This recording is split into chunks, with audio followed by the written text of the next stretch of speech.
तो यार कैसे हो आप सब। मेरा नाम है हासिब और अभी आपके निमसैट एग्जाम के लिए लगभग 10 महीने बचे हुए हैं। तो बहुत सारे बच्चे मुझे पर्सनली मैसेज करके या कमेंट सेक्शन में ये पूछ रहे हैं कि क्या भैया 10 महीने में निमसैट एग्जाम क्रैक करना पॉसिबल है, और अगर पॉसिबल है तो कैसे हम इस 10 महीने में अपना टाइम यूटिलाइज कर सकते हैं, क्या एक रोड मैप होना चाहिए। तो उसी के बारे में आज इस वीडियो में हम बात करने वाले हैं। तो इस वीडियो को हम स्टार्ट करते हैं। तो यार सबसे पहले हम बात कर लेते हैं कि क्या 10 मंथ में निमसैट एग्जाम क्रैक करना पॉसिबल है या पॉसिबल नहीं है। तो यार देखो, इसका सीधा सा जवाब ये है कि अगर आपके बेसिक्स क्लियर हैं, अगर आपको 9th 10th तक की भी मैथ अच्छे से आती है, अच्छे से भी नहीं, अगर आप एक एवरेज स्टूडेंट भी हो, तो आप इस एग्जाम को 10 महीने में भी आराम से अच्छी रैंक के साथ क्रैक कर सकते हो। लेकिन अगर आप एक ऐसे स्टूडेंट हो जिसको लीनियर इक्वेशन सॉल्व करना नहीं आ रही, जिसको क्वाड्रेटिक इक्वेशन सॉल्व करना नहीं आ रही, तो इस टाइप के बच्चों के लिए ये एग्जाम क्रैक करना 10 महीने में थोड़ा टफ है। लेकिन हाँ, अगर आप तैयारी नहीं करते तो 100% मैं श्योर हूं कि आपका सिलेक्शन नहीं होगा, आप इस एग्जाम को नहीं निकाल सकते।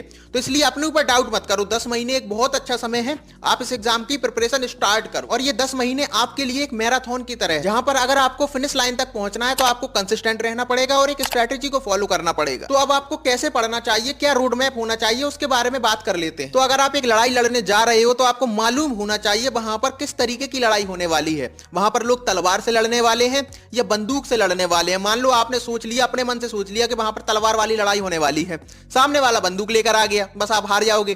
तो इसलिए आपको पहले सिलेबस मालूम होना चाहिए, आपको मालूम होना चाहिए आपको किस चीज से जाकर लड़ना है। तो सिलेबस पर वैसे तो हमने डेडिकेटेड वीडियो ऑलरेडी बनाई हुई है, इसके अलावा हमने हमारी पिछली काफी सारी वीडियोस के अंदर सिलेबस की बात की है।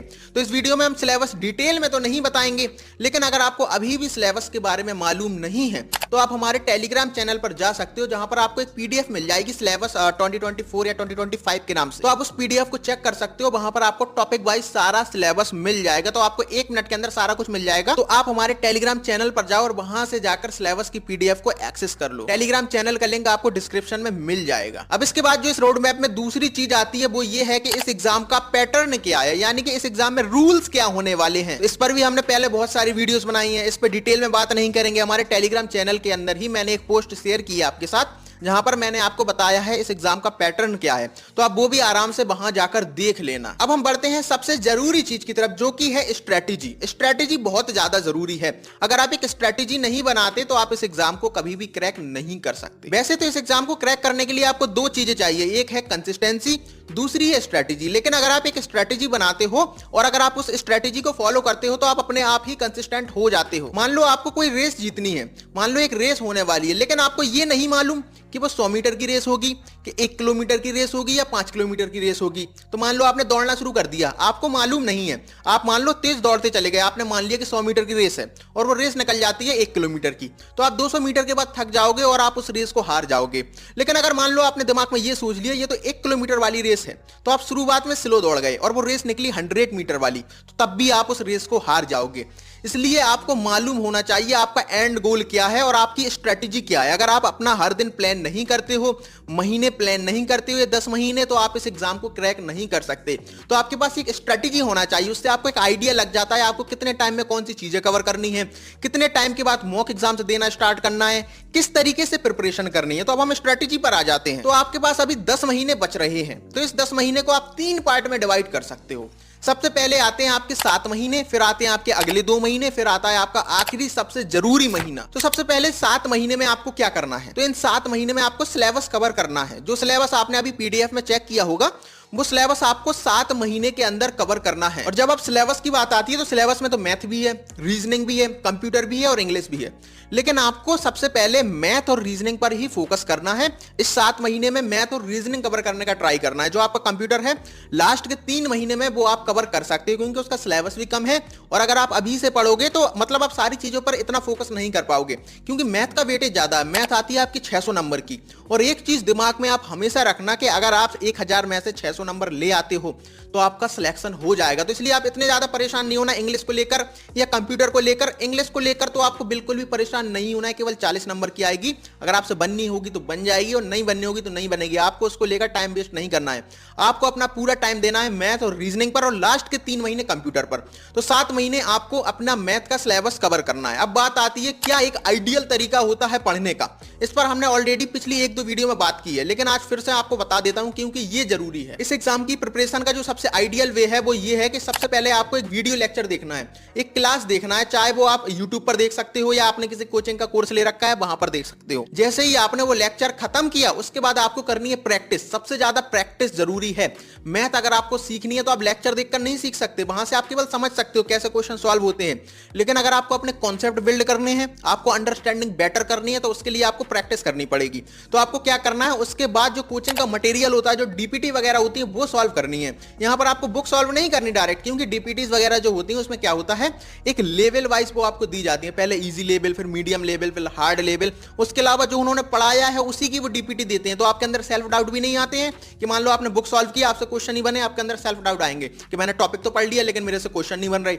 लेकिन हो सकता है उस टॉपिक के मतलब अलग अलग लेवल पर हो, कुछ स्टार्टिंग का पार्ट हो, कुछ मीडियम पार्ट हो, कुछ बात का पार्ट हो। मान लो आपने बात का पढ़ा नहीं और आप बात वाले क्वेश्चन सॉल्व कर रहे हो तो आपके अंदर सेल्फ डाउट आएंगे केवल। तो इसलिए आपको जो कोचिंग की सीट मिल रही है वो सॉल्व करनी है। उसके बाद जो तीसरी चीज आपको करनी है वो है आपको एक बुक सॉल्व करनी है। अब बात आती है भैया हम कौन सी बुक सॉल्व करें, बच्चे बहुत ज्यादा परेशान रहते हैं। मैं सीधी सी बात बोलता हूं, कोई भी एक बुक सॉल्व कर लो, अरिहंत या सेल्फ स्कोरर, उसके अलावा कोई भी बुक नहीं सॉल्व करनी, कोई भी चीज दिमाग में नहीं लानी। और इन बुक्स की लिंक आपको डिस्क्रिप्शन में मिलेगी, अगर आपने परचेस नहीं की है तो कर लेना। तो आपको क्या करना है, क्लास देखी, उसके बाद जो कोचिंग की सीट्स मिली वो सॉल्व की, उसके बाद बुक सॉल्व की। उसके बाद चौथी चीज आती है, जो संडे को आपका टेस्ट होने वाले हैं, टॉपिक वाइज टेस्ट आपको जरूर देने हैं, क्योंकि इस एग्जाम को क्रैक करने के लिए आपको दो चीजें चाहिए। एक चाहिए आपको स्पीड, दूसरी चाहिए आपको एक्यूरेसी। और जो दोनों की दोनों चीजें आपकी आएंगी टेस्ट दे देकर, तो आपको टेस्ट जरूर देना है। और टेस्ट देने का एक फायदा यह भी है, जो आपने पूरे हफ्ते पढ़ा है, पूरे वीक पढ़ा है, तो आपने उस टॉपिक को कितने बेहतर तरीके से कवर किया है ये आपको समझ में आएगा टेस्ट देकर। तो आपको टेस्ट जरूर देना है। और मैं बार बार बोलता हूं, अगर आपने टेस्ट सीरीज नहीं ली है तो ले लेना बहुत ज्यादा जरूरी है। और अगर आपको डाउट है कि आप किस कोचिंग की टेस्ट सीरीज लो तो उसके लिए आप मुझे मैसेज कर सकते हो। आपको मेरा व्हाट्सएप नंबर डिस्क्रिप्शन में मिलेगा, जहां पर मैं आपको बता दूंगा कि आप इस कोचिंग की टेस्ट सीरीज ले सकते हो, या आपको कोर्स वगैरह लेना उसके लिए डाउट है तो वो भी मैं आपको वहां पर बता दूंगा। तो ठीक है, अब आपको समझ में आ गया होगा। आपको सबसे पहले क्लास देखनी है, फिर सीट सॉल्व करनी है, फिर बुक सॉल्व करनी है, संडे को टेस्ट देना है। उसके बाद उस टेस्ट का एनालिसिस करना, जो कि बहुत ज्यादा जरूरी है। एनालिसिस करके आप अपनी गलतियां पकड़ पाते हो, नहीं तो सेम गलतियां बच्चे लास्ट तक करते रहते हैं। मान लो अगर आपका जो एक्चुअल पेपर होता है ना, उसमें बच्चे ने 80 क्वेश्चन अटेम्प्ट किए और 30 गलत कर देता है, क्योंकि वो अपनी गलतियां कभी हाईलाइट करता ही नहीं है। तो इसलिए आपको एनालिसिस जरूर करना है। एनालिसिस पर हमने डेडिकेटेड वीडियो बनाई हुई, वो आप चेक कर सकते हो, वरना कुछ दिनों बाद हम एक वीडियो और बना देंगे। तो आपने एनालिसिस किया, बस आपको ये स्टेप्स फॉलो करने हैं बस। उसके अलावा आपको क्या करना है, जब आपके 2-3 महीने अभी हो जाएंगे उसके बाद आपके रिपीट टेस्ट होंगे, जो आपके टॉपिक्स पहले हो चुके हैं तो वो भी टेस्ट आपको देने हैं। उससे आपका एक रिवीजन होता जाएगा, वरना आप पुराने टॉपिक्स भूल जाओगे। तो अब आपको एक आइडियल वे समझ में आ गया होगा किस तरीके से आपको अपना सिलेबस कवर करना है। अब यहाँ पर जरूरी चीज ये है कि आपके पास 7 महीने हैं। 7 महीने में आपको सिलेबस कवर करना है, बाकी के 3 महीने बाकी की अलग चीजों के लिए है। तो आपको 7 महीने के अंदर ये आपका सिलेबस कवर करना है। बहुत सारे बच्चे क्या करते हैं, वो एक टॉपिक लेकर बैठ जाते हैं, फिर उस टॉपिक को लेकर वो अपना एक महीना बर्बाद कर देते हैं। वो आपको नहीं करना। आपको मालूम होना चाहिए आपको कितने टाइम के अंदर कौन सा टॉपिक कवर करना है, वरना आप अपना सिलेबस ही पूरा नहीं कर पाओगे।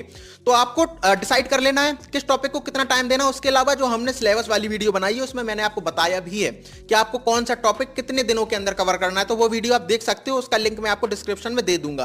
तो आपको उस टाइम पीरियड के अंदर ही उस टॉपिक को खत्म करना है। अब हम बढ़ते हैं अगले 2 महीने की तरफ। 7 महीने आपने पढ़ के आराम से अपना सिलेबस कवर कर लिया। अब अगले 2 महीने आपको क्या करना है, सबसे पहले चीज, कुछ आपके टॉपिक्स बच जाएंगे, कुछ टॉपिक्स आपको टफ लगे होंगे, उन टॉपिक्स को कवर करना है। उसके अलावा डेली एक मॉक एग्जाम देना है। इसके साथ साथ आपको पिछला रिवीजन करना है। रिवीजन के लिए एक तो आप मॉक एग्जाम के साथ रिवीजन कर सकते हो, जो चीज आपसे नहीं बन रही जहां कर आप अपने नोट्स में देख लो। उसके अलावा आप नोट्स भी स्टार्टिंग से बनाते जाना, क्योंकि आपके दिमाग की एक खासियत है, दिमाग आपका पिक्चर्स में बहुत अच्छे तरीके से चीजों को याद रखता है। तो जब भी आप क्वेश्चन सॉल्व करोगे आपके दिमाग में आएगा ये फॉर्मूला मैंने उस पेज में वहां पर लिखा हुआ है, तो उससे आपको बेटर अंडरस्टैंडिंग बनेगी, आपकी मेमोरी अच्छे से काम करेगी और आपको ज्यादा बेहतर तरीके से फॉर्मूले वगैरह याद रहेंगे। तो एक तो आप नोट्स भी बनाते जाना, तो आप वहां से रिवीजन भी कर सकते हो। तो हम इस चीज पर वापस आते हैं। आपको इन 2 महीने में क्या करना है, एक मॉक एग्जाम देना है, पिछला रिवीजन करना है, उस मॉक एग्जाम का एनालिसिस करना है, और चौथा जो आपके टॉपिक्स बचे जाते हैं वो आपको कवर करने हैं। That's it. और आपका आराम से अच्छी प्रिपरेशन हो जाएगी। इसके बाद आपका आखिरी का महीना आएगा, और आखिरी का महीना आपको सबसे ज्यादा स्ट्रेस देने वाला है। तो इस टाइम पर आपको क्या करना है, उस आखिरी के महीने में केवल मॉक एग्जाम देना है। दिन के 2 मॉक एग्जाम्स दो, और उनका केवल एनालिसिस करो, उसके अलावा कुछ भी मत सोचो। उस टाइम पीरियड में आप सोशल मीडिया बिल्कुल बंद कर देना।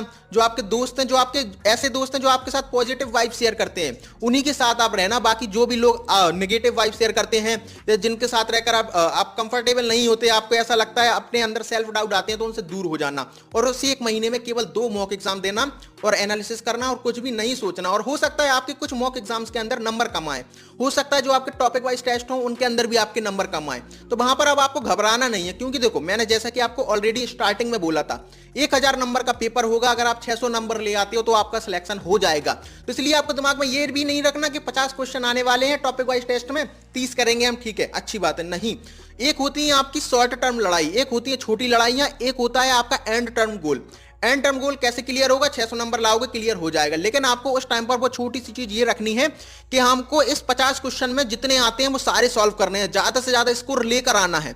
नहीं आए कोई बात नहीं, डिप्रेस नहीं होना, क्योंकि आपका जो एंड टर्म गोल है उसमें आपका 600 नंबर में सिलेक्शन हो जाएगा। लेकिन उस टाइम पर आपको अपना 100% देना है, अच्छे से अच्छा परफॉर्म करने के लिए, एक टॉपर बच्चा बनकर आने के लिए। क्योंकि अगर आप जब ऐसा सोच लोगे कि आराम से 30 क्वेश्चन कर लेंगे, तो आपका जो एक्चुअल पेपर होगा वहां पर आप उससे भी कम कर पाओगे। इसलिए अपना विजन बड़ा रखना, उस शॉर्ट टर्म में आप ज्यादा से ज्यादा क्वेश्चन करने का ट्राई करना, जितने पढ़े हैं वो ज्यादा से ज्यादा आपसे क्वेश्चन बन ही जाना चाहिए। इसके अलावा अभी मैंने आपको टेस्ट सीरीज के बारे में बताया था, तो कुछ बच्चे कंफ्यूज रहते हैं वो कौन सी कोचिंग को ज्वाइन करें, इस चीज को भी लेकर वो काफी ज्यादा परेशान रहते हैं। कुछ बच्चे मुझे मैसेज करते हैं, भैया हम उस कोचिंग को ज्वाइन कर लें, वहां पर मैं बोलता हूं कि बच्चे कम है। क्योंकि जब भी आप टेस्ट सीरीज दे रहे हो, टेस्ट दे रहे हो, तब आपको एक एनवायरनमेंट चाहिए, आपको मालूम होना चाहिए कि आप 1000 बच्चों के बीच में टेस्ट दे रहे हो। तब आपकी जो रैंक आएगी ना, वो मान लो आपकी 300-400 भी आ रही है, लेकिन तब आपको एक रियल कंपटीशन मालूम पड़ेगा कि आप रियल बच्चों के बीच में बैठकर टेस्ट दे रहे हो, जहां पर 1000 बच्चे टेस्ट दे रहे हैं।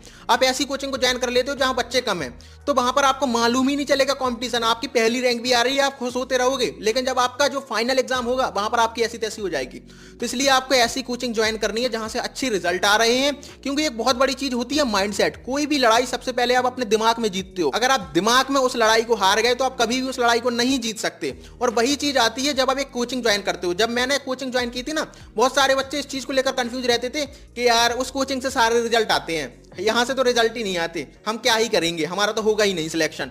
तो इसलिए आपको ऐसी कोचिंग ज्वाइन करनी है जहां से रिजल्ट अच्छे आ रहे हैं, वहां से आपका एक माइंडसेट क्लियर रहेगा। क्योंकि वहां पर टॉपर्स बच्चे ज्यादा होंगे, आपके दिमाग में ये चीज भी नहीं आएगी कि इस कोचिंग से रिजल्ट नहीं आते। तो आपको ऐसी कोचिंग ज्वाइन करनी है जहां से रिजल्ट अच्छे आ रहे हैं। और दूसरी बात, अगर आप टेस्ट सीरीज ले रहे हो तो आपको ये देखना है कहां पर बच्चे ज्यादा हैं, क्योंकि आपको रियल कॉम्पिटिशन चाहिए। और अगर आपको इसको लेकर थोड़ी सी भी कंफ्यूजन है तो आप अपने ऐसे पैसे बर्बाद मत करना, आप मुझे मैसेज कर सकते हो। आपको मेरा व्हाट्सएप नंबर डिस्क्रिप्शन में मिलेगा, जहां पर मैं आपको बता दूंगा कि कौन सी कोचिंग आप ज्वाइन कर सकते हो। तो मुझे उम्मीद है आपको एक क्लियर विजन मिल गया होगा, आपके जो इतने भी कंफ्यूजन थी वो यहां पर दूर हो गई होंगी।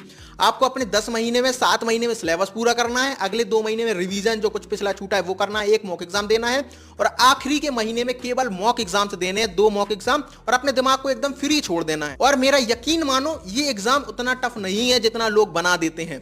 टफ केवल वो अपने दिमाग में बनाते हैं इस एग्जाम को। क्योंकि मैंने जैसा कि आपको पहले बोला, 1000 में 600 नंबर ले आओ, सिलेक्शन हो जाएगा। 1000 में 600 नंबर लाना यानी कि 60% नंबर लाना है, ये टफ है? नहीं है। लेकिन बच्चे को लिए टफ हो जाता है, क्यों? क्योंकि उनके पास एक तो स्पीड नहीं होती या एक्यूरेसी नहीं होती। मान लो वो अपने जो टॉपिक वाइज टेस्ट हो रहा है वहां पे 50 में से 45 अटेम्प्ट कर दे रहे हैं, उसमें से 15 गलत कर दे रहे हैं, नहीं होगा सिलेक्शन। या मान लो कोई एक ऐसा बच्चा है जो क्या करता है, एक्यूरेसी तो 100% है, लेकिन 50 में से 25 ही क्वेश्चन अटेम्प्ट कर पाता है, बहुत मुश्किल है सिलेक्शन। तो इसलिए आपको एक एवरेज मेंटेन करके रखना है, आपको एक कंट्रोल रखना है जहां पर आपके पास स्पीड भी हो, एक्यूरेसी भी है। और ये एग्जाम बहुत ज्यादा आसान है, आपको बिल्कुल भी नहीं घबराना।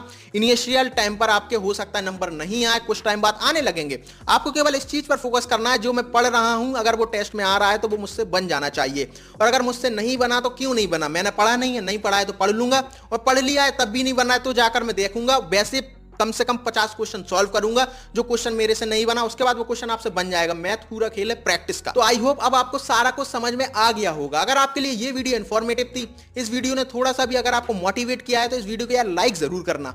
इसके अलावा आपको कौन सी नेक्स्ट वीडियो चाहिए वो हमें कॉमेंट सेक्शन में बताना। और अगर आप निमसेट एग्जाम की प्रिपरेशन कर रहे हो तो इस चैनल को सब्सक्राइब जरूर कर लेना, क्योंकि यहां पर आपको निमसेट एग्जाम से रिलेटेड बहुत सारी वीडियो आएंगी, आपकी बहुत ज्यादा हेल्प होगी। और हम 10,000 सब्सक्राइबर्स के काफी ज्यादा करीब हैं, तो जल्दी जल्दी सब लोग सब्सक्राइब करवा दो और सब्सक्राइब कर लो। मिलते हैं किसी और वीडियो में, जब तक के लिए आप अपना ख्याल रखना, बाय।